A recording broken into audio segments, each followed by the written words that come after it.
လက်ရှိ official server မှာရောက်နေတဲ့ upgrade patch မှာ Angela ရဲ့ ultimate ကို9000နေအများကြီး short ပေးလိုက်လို့ Angela ကလူကိုင်များပြီးတော့ ban rate တွေများလာမှသိကြရဲဆိုပေမဲ့ကျွန်တော်မထင်တာတခုက Angela ဆိုတဲ့ Horia hero လေးက ban rate မှာနံပါတ်1ဆိုတဲ့နေရာမှာရှိနေပြီးတော့တွေးကြတဲ့အတိုင်းပဲ ban rate ကတော်တော်များတာပါ Horia ban rate list က global ban rate တနည်းအားဖြင့်တော့ဗျာ Mythical Honor နဲ့ Mythical Glory ဆိုတဲ့ Horia က run အပိုင်းခြားလေးမှာ ban နဲ့ ban rate ဖြစ်ပြီးတော့တွေးကြတဲ့အတိုင်းပဲ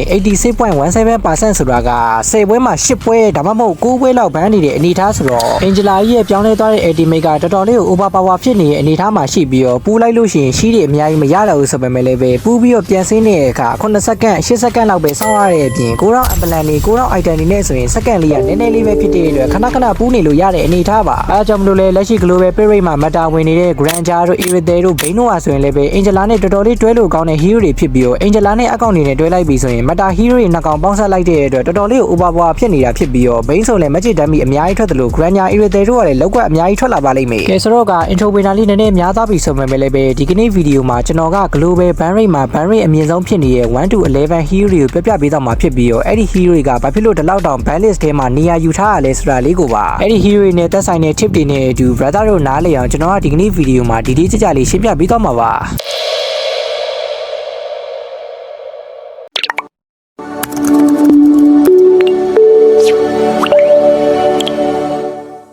နံပါတ်11ဆိုတဲ့နေရာတနေရာမှာတော့ Horia ဘူလီကောင်ဂလူးရှိနေပါတယ် ban rate ကတော့ 40.07% ဆိုတာကပြောရရင်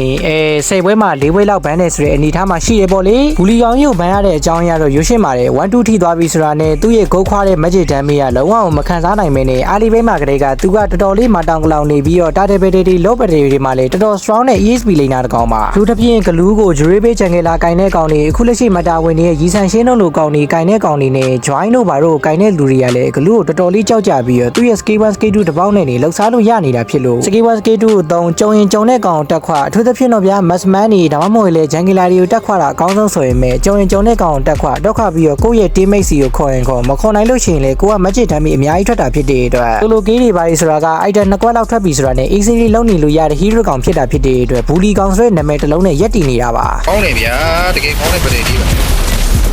ခြေထိုင်ပြစ်မှာတိုးတာဒီ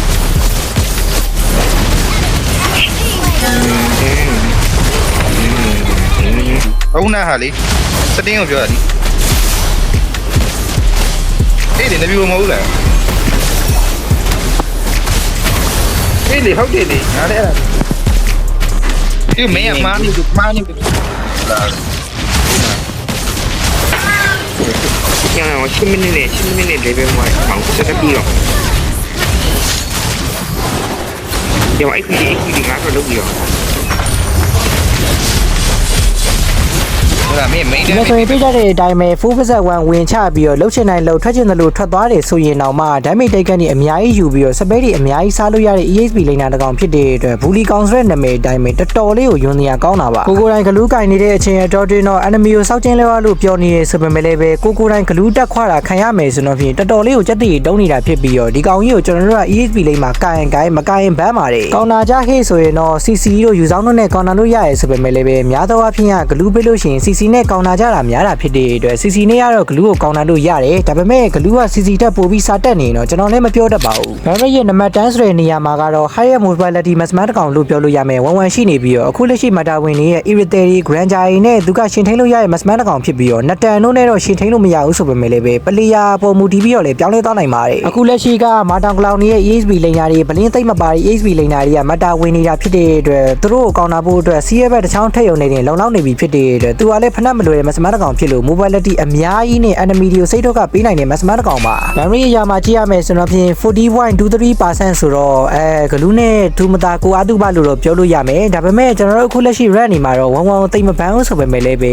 ကျွန်တော်တို့မဘန်းတာလည်းဖြစ်နိုင်တယ်လို့ enemy ဘက်ကလည်း11သိမ့်ဘန်းတာမတွေ့ရပါဘူး11ကင်တက်လို့ရှိရင်တော့တော်တော်လေး strong ဖြစ်တဲ့ maximum တကောင်ဆိုပေမဲ့လည်းပဲမကင်တက်လို့ရှိရင်တော့ ultimate ကိုတပွဲလုံးမပွင့်တဲ့အနေထားတွေမှာဖြစ်နေတာဖြစ်တဲ့အတွက်ပြောရရင်ဒီလောက် ban rate နေတာတော့ဘာမှတိတ်ပြီးတော့အပြစ်ပြောစရာမရှိဘူး အော်ဒါနဲ့စကားမဆက်ဘသာတို့ဝန်ဝန်ရဲ့ ultimate ကိုမြန်ဖွင့်လို့ရတဲ့ tip တစ်ခုကိုပြပြချင်ပါတယ် tip ကတော့တော်တော်များများရင်းနှီးကြမဲ့ skill 1 basic attack skill 1 basic attack ဖြစ်ပြီးတော့ဒီမဲ့ဆိုရင်တွေးကြတဲ့အတိုင်းပဲ skill 1ကိုရိုးရိုးသုံးမယ်ဆိုရင် enemy ကကိုယ့်ရဲ့ position အပေါ်လိုက်ပြီးတော့ marking လေးတွေကိုဖြုတ်ပေးတယ် enemy ကလည်းငြိမ်နေမှာမဟုတ်ဘဲနဲ့ထွက်ပြေးနေမဲ့ enemy ဖြစ်တဲ့အတွက် skill 1မှာလည်း slow ပါသလိုကို့မှာက item ကိုစောစောစီးစီးထွက်တာတနည်းအားဖြင့်တော့ဗျာ crossing side လေးတစ်ချောင်းလောက်ထွက်ထားမယ်ဆိုရင်တော့ဒီကွန်ဘိုကတော်တော်လေးကိုလှုပ်ဖြစ်နေမှာဖြစ်ပြီးတော့ skill 1 3 basic attack နဲ့ကိုယ့်ရဲ့ position ကိုနှစ်ခါလောက်ပြောင်းလိုက်တာနဲ့ ultimate ဖွင့်လို့ရပါပြီဒီကွန်ဘိုကကျွန်တော်ဝန်ဝန်ကိုင်းတိုင်းခဏခဏသုံးပြီးတော့ဗလင်းမပါတဲ့ maximum တွေဆိုပို့ပြီးတော့သုံးလို့ကောင်းတယ် enemy ဘက်ကဒီကွန်ဘိုသုံးခိုင်းရမှာတီးလို့ပြေးသွားတယ်ဘာညာဆိုရင်တော့ချက်ချင်းရှောင်ထွက်လိုက်တာပိုကောင်းပါတယ်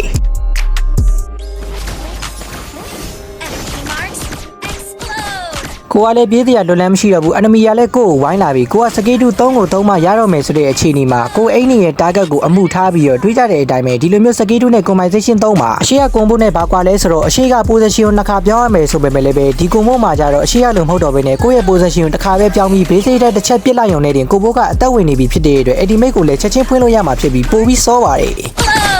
I need some energy supply.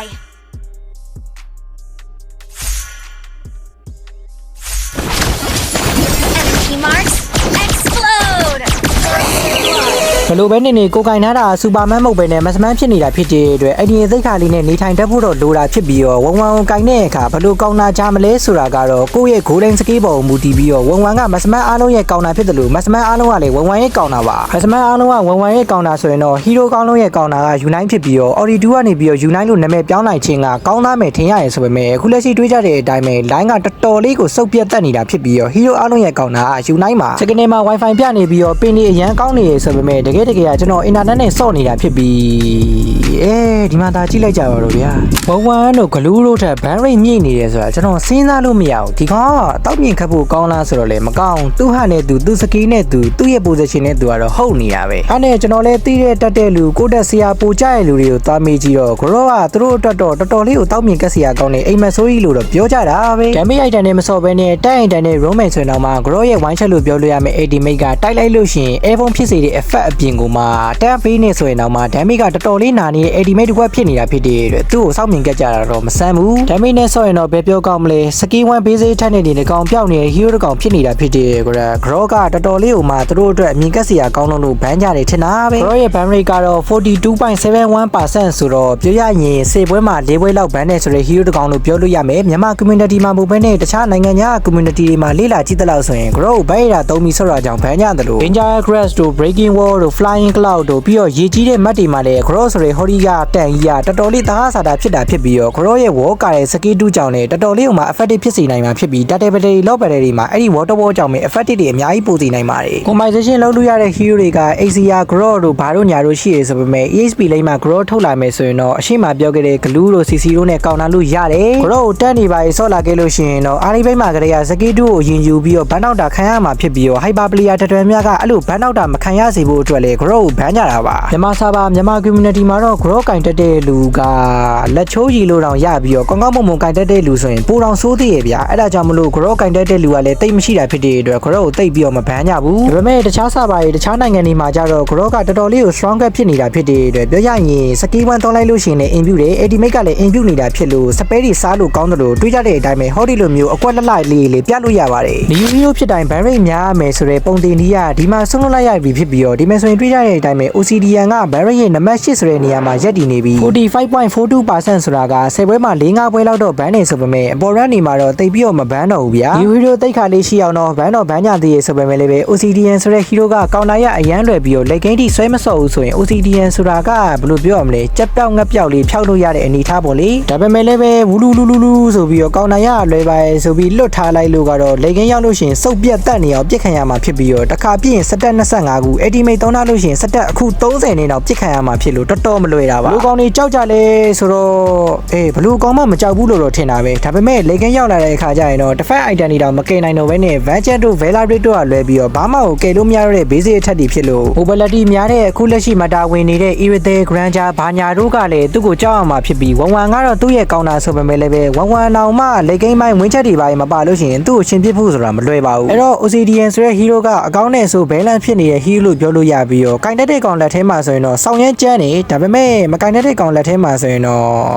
့ကျွန်တော်လိုပါပဲအင်ဂျလာကြီးကိုအခုလိုမျိုး6 round နေ short ပြီးတော့ပူဇိုးပါဇက်ဘတ်မလောက်ခင်တော့ကဆိုရင်တော့နီတန်က1 2 3ဆိုတဲ့နေရာကနေမစင်းရတဲ့ hero တကောင်ဆိုပေမဲ့လည်းပဲအခုလက်ရှိမှာဆိုတော့ဖြစ်နံပါတ်7 ban rate ဆိုတဲ့နေရာကိုရောက်ရှိနေပြီဖြစ်ပြီးတော့ပြောရရင်နတန်က strongest hero တွေမှာပါတယ်ဒါပေမဲ့နေရာမှာကြည့်ရမယ်ဆိုတော့လည်းပဲ 46.84% ဖြစ်တာဖြစ်တဲ့အတွက်10ပွဲမှာ9ပွဲလောက်ကတော့အတိဘန်းနဲ့အနေထားမှာရှိနေပြီးတော့ကျွန်တော်တို့ကတော့9ပွဲမကပါဘူးကိုင်မကိုင်ဘန်းနဲ့ first page ရလို့ရှိရင် enemy ဘက်မှာပါမှာဆိုလို့ဘန်းပါတယ်အတန်ရိုက်လို့ရှုံးတဲ့ပွဲတွေများလို့အိမ်မက်ဆိုးရီတောင်မတ်တဲ့အနေထားမှာဖြစ်နေပြီးတော့နတန်ရဲ့ base အထက်က magic damage လည်းထွက်တယ်ဝင်းချက်နဲ့ကာလို့မရတဲ့ base အထက်ဖြစ်နေတာဖြစ်တဲ့အတွက်နတန် is no counter ပါကင်တက်ရင်ပေါ့နော်ဒါပေမဲ့ဘလို့ဖြစ်စေကမူနတန်ကပြောရရင် position ယူရတဲ့ maximum ဘလင်းဆိုလို့သူ့ရဲ့ ultimate နောက်တစ်ချက်ရဲ့ပြီးတော့ mobility နည်းနည်းလောက်ပဲပြေးစရာပါတာဖြစ်တဲ့အတွက်ပြောရရင်နတန်က position မယူတတ်ဘူးဆိုရင်ခွေးလုံးလုံးဖြစ်မဲ့အနေထားမှာရှိပြီးတော့အဲ့လိုမျိုးနာတာကန်တိုင်း position မယူတတ်လို့ခွေးလုံးလုံးဖြစ်နေတဲ့လူတွေအတွက်ဒီ trick ကိုတိထားမှရပါလိမ့်မယ်လက်ရှိ upgrade မှာ space duration များတဲ့ hero တွေအနေနဲ့အဲ့ဒီလိုမျိုး duration များတဲ့ space တစ်ခုခုကိုသုံးတဲ့အခါတွေးကြတဲ့အတိုင်းပဲအဲ့ဒီ space ကဘယ်ချိန်ကုန်မလဲဆိုတဲ့ timer လေးကိုမြင်တွေ့နေရမှာဖြစ်ပြီးတော့အဲ့ဒါကနတန်အပေါ်ကိုလည်း effective ဖြစ်မှာဖြစ်ပြီး enemy ဘက်ကရောကိုယ့်ဘက်ရောမြင်နေရမှာပါအတန်ရဲ့တစ်ခုသေးသောပြေးစရာလို့ပြောလို့ရမယ် ultimate timer ကို enemy ဘက်ကပါမြင်နေရတာဖြစ်တဲ့အတွက်နတန်စီမှာဘလင်းရှိသေးလားမရှိတော့ဘူးလားဆိုတော့သူတို့ကမျက်စိနဲ့ကြည့်ပြီးဆုံးဖြတ်နိုင်တာဖြစ်တဲ့အတွက်ပြောရရင်နတန်ကအရင်အထက်ပို့ပြီးတော့မှ position ယူရတာခက်ခဲနေပြီဒီလိုနဲ့ပဲနတန်ကိုင်တိုင်းမြင်မကောင်းရှုမကောင်းတော်တော်လေးလုံနေကြရဲ့ ultimate သုံးလိုက်တဲ့အခါဘေးဘက် position ကိုထားခြင်းကလုံးဝအမှားကြီးဖြစ်ပြီးတော့အရင်တော့ကဆိုရင်ဘေးဘက် position ကိုထားခြင်းကတိတ်ပြီးပြဿနာမဟုတ်တော့ဘူးဆိုပေမဲ့အခုလက်ရှိမှာတာမှာတော့အဲ့လိုလုံးဝလုံးလို့ရတော့မှာမဟုတ်ပါဘူးနတန်ရဲ့ကိုပွားလို့ပြောလို့ရမယ် ultimate လေးကိုဘေးဘက် position ထားခြင်းကဘာတွေဆိုးကျိုးရှိလဲဆိုတော့ကိုကလွယ်လွယ်ကူကူနဲ့အိမ်ခံရလိုက်နေအပြင်ကိုရဲ့ position ကိုချက်ချင်းမပြောင်းဆိုရင် enemy စီကနေတက်တာခံရအောင်မဲ့အပြင်စကေးတူသုံးရင်လည်းတွေးကြတဲ့အတိုင်းပဲကိုစီကနေထွက်သွားခြင်းနဲ့တစုံတစ်ယောက်လို့အဝေးဆုံးထွက်သွားမှာဖြစ်ပြီးတော့ဘယ်တော့မှပြင်မြင်ရတော့မှာမဟုတ်တယ်လို့တွေးကြတဲ့အတိုင်းပဲ vision မှာပျောက်သွားပါပြီ။အဲ့တော့ legend တွေလေ ultimate ကို enemy ရဲ့စန့်ကျင်ဘက်ကိုမသုံးမယ် enemy ရဲ့အရှိဘက်ကိုသုံးမယ်ဆိုရင်တော့တွေးကြတဲ့အတိုင်းကိုကပလင်းလိုက်တဲ့အခါ enemy စီက spare တွေကိုအများကြီးစားရမှာဖြစ်ပြီးတော့ချက်ချင်းတန်းလျှော့သားမဲ့အနေထားမှာရှိနေပြီးစကေးတူသုံးရင်လည်း enemy ကိုဝေးဆုံးထွက်သွားစီမှာပါကျွန်တော်ရင်တော့ဒီကွန်ဘိုကိုပြောပြရဆိုပေမဲ့တကယ်သုံးပုံသုံးနည်းအမှန်တော့ဒီလိုပါမသိတဲ့လူတွေအတွက်ပြပြရမယ်ဆိုတော့ဖြင့်ကိုယ့်ရဲ့ ultimate တနည်းအားဖြင့်တော့ကိုယ့်ရဲ့ကိုပွားလေးကိုအနောက်မှာထားခြင်းကတွေးကြတဲ့အတိုင်းပဲစကေးတူသုံးတဲ့အခါစကေးတူသုံးခံလိုက်ရတဲ့ enemy ကကိုစီကိုပြန်လာတယ်လို့ကျွန်တော်တို့မှာပြေးစရာဆိုလို့ဟောဒီဘလင်းတစ်ခုပဲရှိနေတာဖြစ်တဲ့အတွက်ဒီဘလင်းလေးကိုလည်းကိုယ့်ရဲ့ဟိုးနောက်ဆုံးမှာထားခြင်းကပြေးဟိဘာညာဆိုရင်လည်းပဲဒီလိုမျိုးနှိပ်ပြီးချက်ချင်းပြေးလို့ရနေတဲ့အနေအထားမှာရှိနေတာဖြစ်တဲ့အတွက်ပြေးရလွှားရလဲလွယ်တယ်လို့ lupo chance ကလည်းပိုများပါတယ် magic damage ထွက်တဲ့ basic attack တွေကိုပိုင်ဆိုင်ထားတဲ့ maximum တစ်ကောင်ဖြစ်နေတာဖြစ်တဲ့အတွက် Fatal Heaven ဆိုတဲ့ဟောဒီကငှက်မွေးလေးတစ်ချောင်းထွက်ပြီးဆိုတာနဲ့ကျွန်တော်တို့ကအားလေးပိုင်းမှာ scale 1 scale 2 is spam mobility ကိုအားကို ultimate ရဲ့ blink တွေကိုအားကိုပြီးတော့ maximum ချင်းရှင်ဖြုတ်လို့ရပြီးတော့ဒီဘက်မှာ Franco လိုမျိုးစတန်အကြီးတွေမပါဘူးဆိုရင်တော့သူကအနေထိုင်တက်လို့ရှိရင်လုံးဝအဆင်ပြေနေမှာဖြစ်ပြီး Franco ပါလို့ရှိရင်တော့အဲ့ပွဲအမျှသာဝေးလိုက်ပါဟိုကောင်က Flicker နဲ့ခုံကောက်မှာဖြစ်တဲ့အတွက်ဘာမှကိုလုံးချင်ရမှာမဟုတ်ပဲကိုယ့်ရဲ့ position ကဒါအဓိကဖြစ်နေမှာဖြစ်ပြီးတာဝါတီတာအမိတာဝါတီတာအဖပါရရင်တော့သူ့ရဲ့ base ထက်ကဝင်းချက်နဲ့ကာလို့များတာအားသာချက်ဖြစ်တဲ့ position ယူရင်ယူနိုင်တယ်လို့သူ့ရဲ့ spare တွေကလည်း enemy ကိုထိသိနေမှာဖြစ်ပြီးတော့ base ထက်ကလည်းအကျဉ်းဖြစ်တာဖြစ်တဲ့အတွက် magic item နဲ့ဆော့မယ်ဆိုရင် magic damage အကိကြီးထွက်မယ် physical item တွေဒါမှမဟုတ်ရင်လည်း attack speed ဘာညာနဲ့ဆော့မယ်ဆိုရင်လည်း base ထက် damage တွေကအများကြီးဖြစ်တဲ့အတွက်ပြနိုင်တဲ့လောက်နတန်ရဲ့ damage တွေကတိတ်ထွက်နေမှာဖြစ်ပြီးတော့အခုလိုမျိုးကျွန်တော်တို့မျိုးစောက်ချင်းယုံဒီဘောင်းစုံနဲ့ဝင်းချက်ပါထည့်ပြီးဖြုတ်မယ်ဆိုရင်တော့နတန် is no counter ပါရှင်းမှာပြောခဲ့သလိုပဲကင်တက်တဲ့လူအပေါ်မှာပဲမူတည်ပါတယ် domestic နေရာမှာကတော့ damage item တွေနဲ့မဟုတ်ဘဲနဲ့ defense item only သွားတဲ့ Lancelot တွေနဲ့ Brute Force Y2 နဲ့ဆော့နေတဲ့ Lancelot player တွေဖြစ်ပြီးတော့ Nemesis ဆိုတဲ့နေရာကိုရထားတာကသူ့အတွက်တော်တော်လေးကိုမှကောင်းပြီးတော့ Nemesis ဆိုတဲ့နေရာထက်ကိုပိုသိမှာတယ် Ban rate ကတော့ 48.14% ဖြစ်တဲ့အတွက် Lancelot ဆိုတဲ့ hero က10ပွဲမှာ9ပွဲလောက်ကတော့အများဆုံး ban နေပေါ့လေကျွန်တော် damage pay နဲ့ဆော့ခဲ့တဲ့ Lancelot တွေကကောင်းနိုင်ရလွယ်ဆိုပေမဲ့အခုလက်ရှိ tan pay နဲ့ဆော့နေတဲ့ Lancelot တွေက Gufra လိုမျိုး Franco လိုမျိုးတွေနဲ့ကောင်းတာလို့တောင်အဆင်မပြေတော့တာဖြစ်တဲ့အတွက် blink နိုင်တယ်လို့ dash ရင် dash နိုင်တယ်လို့ retreat ပေါက်နိုင်တယ်လို့တော်တော်ကြီးကိုပွဲအခြေအနေကိုပြောင်းလဲနိုင်တာပါကျွန်တော်တို့ Lancelot ဘန်းလားဆိုရင်တော့ကျွန်တော်တို့ကတော့တိတ်မဘန်းဘူးဒါပေမဲ့ဘန်းတဲ့လူတွေတော်တော်များများကိုလည်းကျွန်တော်တို့တွေ့ခဲ့ရတယ်ရှင်းမပြောခဲ့တဲ့အတိုင်းပဲ Brute Force တွေ White တွေနဲ့တောင်းကျမ်းနေတဲ့ hero တကောင် Island Battle လေးပါထည့်ပေါင်းလိုက်မယ်ဆိုရင်တော့ဖြင့်ပြောမကောင်းဆိုမကောင်းတွေဖြစ်ကုန်မှာဖြစ်ပြီးတော့ပြောရရင် Lancelot ကလည်း Strongest Assassin တကောင်ထဲမှာပါတယ် Lancelot ကိုဘန်းတဲ့လူအများဆုံးကမေးပလီယာတွေဖြစ်ဖို့များပြီးတော့ Fasa တွေ Fazana တွေအဲ့ဒီလိုကိုင်းတဲ့လူတွေကပို့ပြီးဘန်းညာပြီးသူတို့အတွက်က Lancelot အိမ်မဆိုးကြီးဖြစ်ပြီးတော့ဘတ်ဆိုဘလင့်သွားတယ်သူတို့ spare တွေကိုအေးဆေးလေးရှောင်ပြီးတော့သူတို့ တို့ပါပြန်သက်သွားတာဆိုတော့ပြောရရင်မခံကျင်တရားကြီးပါပြောမဲ့တာပြောဒီလိုသာအားချောင်းနေပေမဲ့ကျွန်တော်ကိုယ်တိုင်လည်းမကင်တက်လို့ RAM မှာသွားမဆိုင်မနဲ့ classic game လေးကိုပြနေရဖြစ်တဲ့အတွက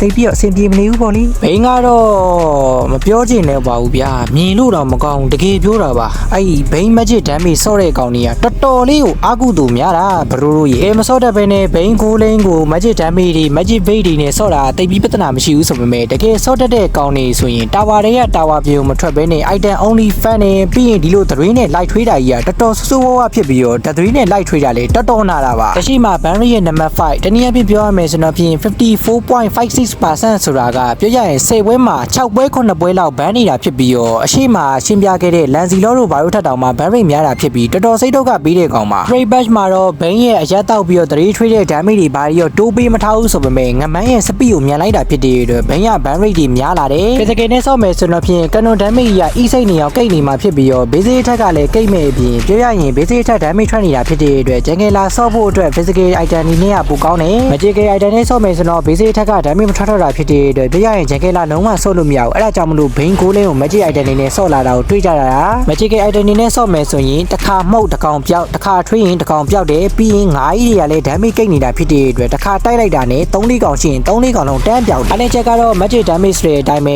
late game ပိုင်းကျမှ damage ထွက်မှာဖြစ်ပြီးတော့ပြောရရင် early ပိုင်းမှာကလေးကတဟုံးဟုံးတင်နေမယ်ဆိုရင်ဒီ item ကလုံးဝအဆင်ပြေတော့မှာမဟုတ်ဘဲနဲ့အဲ့ဒါကြောင့်မလို့လေ Magic item တွေနဲ့စိတ်ထိုးတဲ့ကောင်တွေများလာရတာပါနေ့စကားမဆက် Brother တို့က Mobile Legends ဗီဒီယိုတွေကိုစိတ်ဝင်စားတယ်ကျွန်တော်ရဲ့ content တွေကိုလည်းကြိုက်တယ်ဆိုရင်တော့ဖြင့်ကျွန်တော်ရဲ့ YouTube channel လေးကလည်းဒီနေ့မကုန်ခင် subscriber 100k ဆိုတဲ့နေရာတစ်ခုကိုသွားတော့မှာဖြစ်တဲ့အတွက် Brother တို့အနေနဲ့ကျွန်တော်ရဲ့ content တွေဗီဒီယိုတွေကိုကြိုက်တယ်ဆိုရင်ကျွန်တော် channel လေးကိုလည်း like and subscribe လေးနဲ့ကူညီအားပေးပေးကြပါဦး Brother တို့က channel ကိုလည်း subscribe လုပ်ပြီးသားပြီးဘေးနား notification bell လေးကိုလည်းနှိပ်ပြီးသားပြီဆိုရင်တော့ဖြင့်နောက်ထပ်ပြောမယ့်အကြောင်းအရာစီကိုဆက်သွားကြတာပေါ့ဒီမှာတော့နံပါတ်4ဆိုတဲ့နေရာမှာရှိနေပါတယ် Main Assassin တစ်ကောင်ဖြစ်ပြီးတော့အာဒီမာကလေးက damage impact များများဆဆရှိတဲ့ Main Assassin တစ်ကောင်ဖြစ်တာဖြစ်တဲ့အတွက်သူက ban list လေးများတယ်လို့ပြောရရင်ကိုင်နေလူလေးများတယ် ban rate ကတော့ 53.20% ဖြစ်တာဖြစ်တဲ့အတွက်10ပွဲမှာ9ပွဲလောက် ban နေဆိုတဲ့အနေအထားမှာရှိတယ်ပေါ့လေပြောရရင် Aman ကအခုလက်ရှိ Obsidian တို့ပြီးတော့ Nathan တို့နောက်တစ်ခုက Yisan Shin တို့ဘာလို့လဲသူတို့ကကောင်းတာဖြစ်တယ်ဆိုတာထက်ဗျာသူရဲ့ဒီပတ်စိလို့ပြောလို့ရမယ်ကိုပြောင်းနေတဲ့ ability အကြောင်းလေဖိုင်ရတော်တော်လေးခတ်တဲ့ assassin တစ်ကောင်မှာကိုပြောင်းနေတဲ့အချိန်အတော်တွင်းဆိုရင်စပယ်တွေကလွဲပြီးတော့ basic ထက်တွေပြစ်လို့မရတာဖြစ်တဲ့အတွက် Aman က Masman တွေအတွက်အိမ်မဆိုးကြီးဖြစ်တယ်လို့သူ့ရဲ့ပတ်စိလို့ပြောလို့ရမယ်ဟောဒီက shark လေးတွေများလာတယ်လို့သူ့ရဲ့ ultimate ကလည်း damage အနှစ်ကြီးပေးတာဖြစ်တဲ့အတွက်အလီမာကလေးက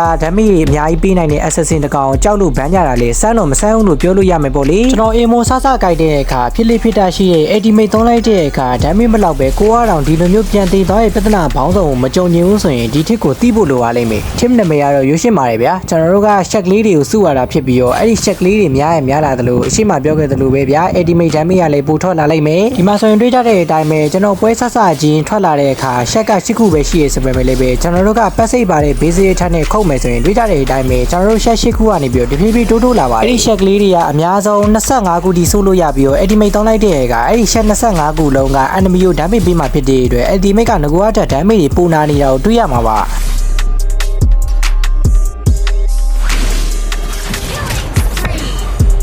ါဒီလိုမျိုး damage တွေအရန်ထွက်နေတဲ့ ultimate ကိုပိုင်ဆိုင်ထားရဆိုပေမဲ့လည်းပဲဒီ ultimate ကကောင်နာရအရန်တွေ့တယ်ဆိုပြောလို့ရမယ်အနေထားမှာရှိရဲတချို့ရေဆိုရင်စပယ်လေးဗလိတစ်ချက်နဲ့တင်သူတို့ကကောင်နာလို့ရတာဖြစ်ပြီးတော့တချို့ကလည်း radiant armor ဆက်ပြီးတော့ Aman ရဲ့ ultimate ကိုကောင်နာကြတယ်ဒီကင်းရောက်လာတဲ့အခါ Lancy Law တို့ Fedrin တို့လိုကောင်နေနဲ့ရှင်လိုက်မယ်ဆိုတော့ဖြင့် retribution ကတကယ်မတာတဲ့ hero တစ်ကောင်ဖြစ်ပြီးတော့ပြောရရင်သူတို့ကိုရှင် fight ဖို့ဆိုတာခက်ခဲတယ်ဗျာအဲ့ဒါကြောင့်မလို့ Aman အားလီပိုင်းပဲကောင်းတယ်လေကင်းပိုင်းဆိုရင်တော့သူကတော်တော် weak တယ်လို့ပြောလို့ရမယ်ဒါပေမဲ့ solo rat နေမှာ Aman Jungler ဆိုတာကတော်တော်လေး strong ဖြစ်တာဖြစ်ပြီးတော့အားလီပိုင်းမှာလှုပ်ရှားလို့ကောင်းတဲ့သူ့ရဲ့အချက်တစ်ခုလေးနဲ့တင်သူ့ကိုကြောက်ကြလို့ဘန်းကြတာပါကျွန်တော်အရင်ဗီဒီယိုတွေတုန်းကပြောခဲ့ဘူးသလိုပဲဟာရာဘူဆာရဲ့ဘန်ရိတ်က1 2 3ဆိုတဲ့နေရာမှာအမြဲချိန်နေမှာဖြစ်ပြီးတော့အခုလဲကြည့်ပါလားဟာရာဘူဆာရဲ့ဘန်ရိတ်ကနံပါတ်3ဆိုတဲ့နေရာမှာရှိတယ်ဟာရာဘူဆာရဲ့ဘန်ရိတ်ကိုကြည့်ရမယ်ဆိုရင်လည်း 52.51% ဆိုတဲ့အနေအထားကပြောရရင်10ပွဲမှာ6ပွဲလောက်ဘန်းနေဆိုတဲ့အနေအထားဖြစ်နေတာဖြစ်တဲ့အတွက်ဟာရာဘူဆာရဲ့ကောင်းကွက်တွေကိုကျွန်တော်တိတ်ပြီးတော့ချွေဝေးရှင်းမပြတော့ဘူးဗျာအရင်စီစဉ်တုန်းကလည်း1 2 3နေရာကိုအမြဲတမ်းချိန်နေခဲ့တဲ့ hero တစ်ကောင်ဖြစ်တာဖြစ်တဲ့အတွက်ဘာဖြစ်လို့ဘန်းတာလဲဘာတွေကြောက်လို့ဘာလို့ဖြစ်လို့ဘန်းတာလဲဆိုတဲ့အကြောင်းတွေကိုကျွန်တော်ထေဝေးရှင်းပြလိုက်ရင်ဗီဒီယိုကလည်းထက်ချေုံမရှိမှဖြစ်တဲ့အတွက်အတီးပြီးသားတွေကိုထပ်မပြောပြတော့ပါဘူး။ Yisan Shin ကခုလက်ရှိဘန်ရိတ်မှာနံပါတ်2ဖြစ်နေသလို Pay rate မှာလည်းတော်တော်များတဲ့အနေအထားကိုရောက်နေတာဖြစ်တဲ့အတွက် Yisan Shin ရဲ့ aura သွားပြီးတော့ရှုပ်လို့မရဘူးဗျာသိလား။ဘာဖြစ်လို့လဲဆိုတော့သူ့ရဲ့ဘယ်လိုပြောမလဲ skill တွေ vision စစ်တာတွေကိုင်းတဲ့ပုံမူတည်ပြီးတော့ performance ထွက်တာတွေကဘာကောင်းနဲ့မှကိုရှင်းလို့မရတာ။ Lancy Law တွေပြီးတော့ Fedrin တို့နဲ့ခုလက်ရှိ Meta ဝင်နေတဲ့ Jungler တော်တော်များများနဲ့တောင်မှ Refi AC လေးရှင်းပေါက်လို့ရတဲ့ hero တစ်ကောင်ဖြစ်ပြီး ပြီးတော့ in view တွေပါနေတာဖြစ်တဲ့အတွက်ကိုကကျွမ်းရင်ကျွမ်းတယ်လို့ကိုယ့်ရဲ့အုံနောက်ကလောက်ခွက်ထွက်ရင်ထွက်တယ်လို့ performance ထွက်တဲ့ hero တကောင်မှာရီဆန်ရှင်းပလီယာတွေကိုမြောက်ပြောတာတော့မဟုတ်ပေမဲ့ရီဆန်ရှင်းရဲ့ production ကိုအရှင်းဆုံးပြောရရင်အားလီ mid game late game အထိကိုသူ့ရဲ့ production ကလုံးဝကိုကြာမသွားတာဖြစ်ပြီးတော့အားလီ game မှာဆိုရင်လည်းပဲ refill ပေါက်လို့ကောင်းတယ် title လူလို့ကောင်းတယ် mid game မှာဆိုရင်လည်းပဲ damage အသင့်တိရှိပြီးတော့ late game မှာဆိုရင်လည်းပဲ damage အကိတ်ကြီးရှိပါတယ်။ game ရောက်လာတဲ့အခါကျရင်လည်းသူ့ရဲ့ ultimate စီးတော်ရင်နဲ့ပြေးတိုက်တဲ့ damage ကတော်တော်လေးကိုနာတာဖြစ်ပြီးတော့တချို့ဆိုရင်အဲ့ဒီစီးတော်ရင်နဲ့ပြေးတိုက်တဲ့အခါကျရင်တက်ပြောက်ပါပြီ။တခါတလေတော့ခုတ်ပြ